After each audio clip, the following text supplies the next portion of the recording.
From 3rd to 7th grade, my life was a constant struggle.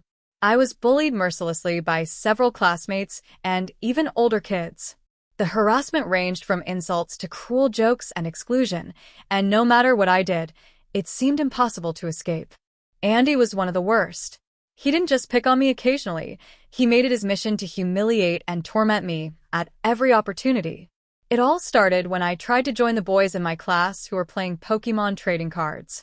I bought a few cards, excited to fit in, but as soon as I showed up, they decided Pokémon was stupid and turned it into a reason to mock me.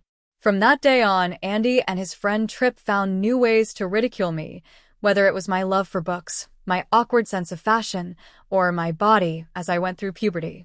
By the time I hit my growth spurt and shot up taller than everyone else, they used that to call me names and make me feel even more self-conscious. Despite their relentless bullying, I try to keep my head down and get through each day. But their words and actions left deep scars. I felt isolated, anxious, and unsure of how to trust anyone.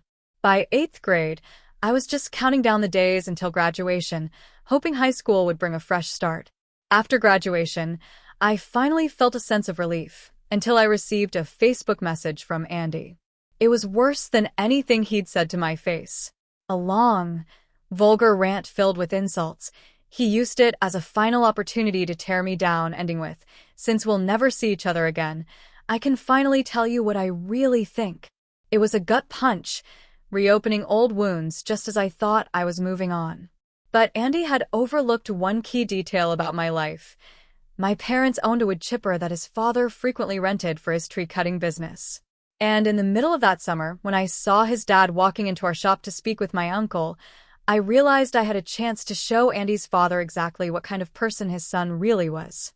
That summer, I was at home when I saw Andy's father walk into our shop to talk to my uncle about renting the wood chipper again. My parents owned it, and his dad frequently rented it for bigger jobs. As soon as I recognized him, a spark of an idea hit me. I had Andy's hateful Facebook message saved on my laptop. This was my chance to let his father see who his son really was. I grabbed my laptop and pulled up the message. Taking a deep breath, I walked over to where Andy's dad was chatting with my uncle. "Excuse me," I said politely. "I think you should see this." I handed him the laptop and stepped back, heart pounding. At first, he looked confused, but as he started reading, his expression changed. His face turned redder and redder, and his hands gripped the sides of my laptop so tightly I thought he might crack the case. He read the message twice, scrolling back and forth as if to confirm that it really was Andy who sent it. When he finally handed the laptop back to me, his voice was quiet but firm. "I'm so sorry for what my son said to you," he said. "I'll make sure this is dealt with." And deal with it he did.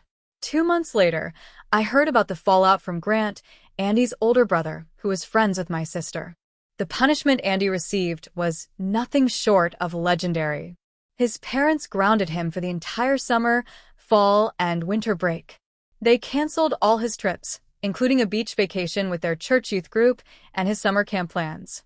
Andy's father also revoked his driving privileges, delaying his permit by a full year. On top of that, his gaming console and computer were taken away, his Xbox account deleted, and his social media passwords changed so he couldn't access them.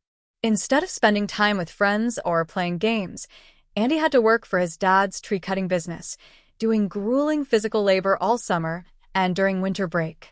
But the most humiliating punishment came when he was sent to his grandparents' house to clean during hunting trips he used to look forward to with his dad and brother. Grant told my sister that Andy's parents weren't just angry, they were deeply disappointed. The relationship between Andy and his parents was strained for years afterward, as they no longer saw him as the well-behaved youngest child they once believed he was. It was poetic justice. After years of tormenting me, Andy's behavior finally caught up with him. And this time, there was no escaping the consequences. Andy's punishment didn't just impact him, it completely shifted the dynamics within his family. His older brother Grant later explained to my sister how Andy's parents reacted after seeing the message. His father was furious, but beyond the anger, there was a deep sense of betrayal. Andy had always been the golden child, and to discover he was capable of such hateful behavior shattered their image of him. The punishments Andy endured went beyond grounding or losing privileges. They were meant to teach him accountability, and they were harsh. Andy's dad made him work long hours doing tree-cutting jobs, often assigning him the dirtiest and most grueling tasks. While his friends were enjoying their summer, Andy spent his days hauling heavy branches, cleaning equipment, and enduring the blistering heat. His isolation was complete.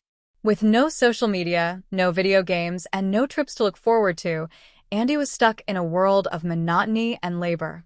To make matters worse, his dad canceled all their hunting trips, a tradition Andy had cherished since he was young. Instead, Andy was sent to his grandparents' house to do chores and cleaning, a punishment that stripped him of any semblance of pride or enjoyment.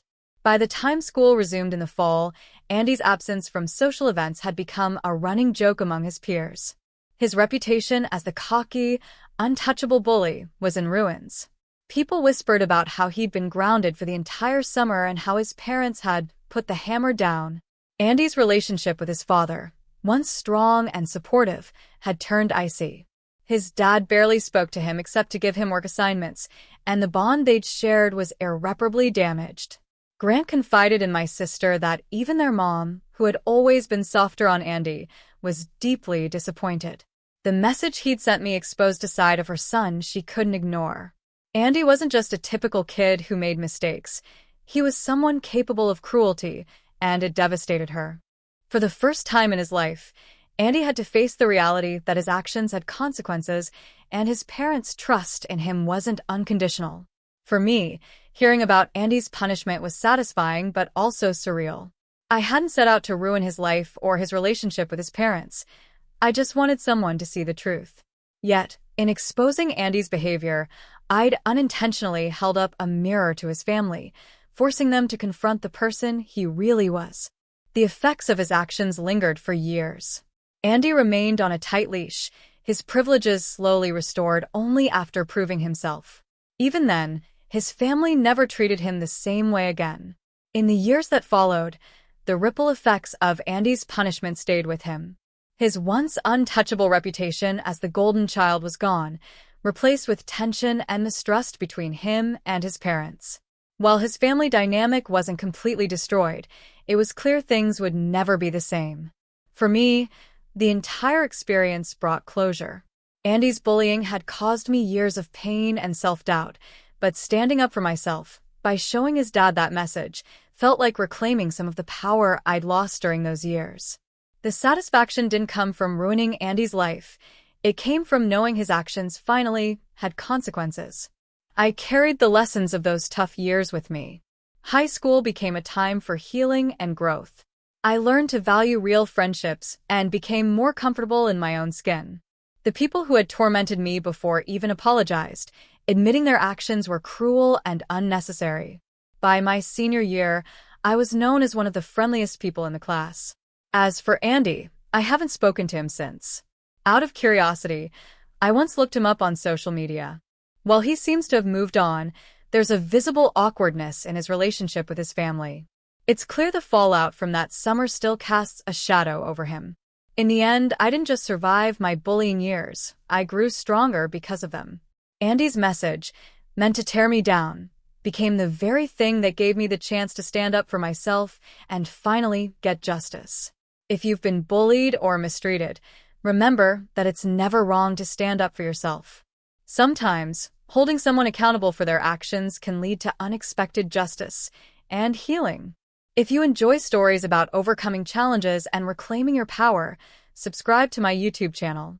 Let's share our experiences and find strength together.